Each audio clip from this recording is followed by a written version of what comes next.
Let's talk about clothes. We wear clothes at home, school, and work. A shirt covers the top of the body. It has 2 sleeves and sometimes has buttons in the front. Pants cover the legs from the waist to the ankles. Many people wear jeans every day.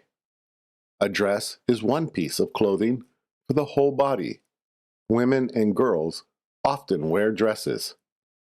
In cold weather, people wear a coat. A coat is warm and it often has big pockets. A jacket is shorter and lighter than a coat. People often wear a jacket in spring or autumn.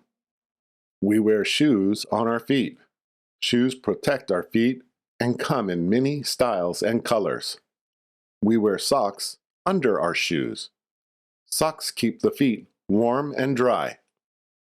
A hat sits on the head. Wide hats keep out the sun in summer, and thick hats keep the head warm in winter. In winter, we wear a scarf around our neck, and gloves keep our hands warm. Many students wear a uniform to school. Everyone at the same school wears the same uniform. At night, we change into pajamas. Pajamas are soft and loose, and they are comfortable for sleeping. In the morning, we get dressed for the day. We look in the closet and choose our clothes. We put on clothes in the morning and take them off at night. Clothes are a part of every day.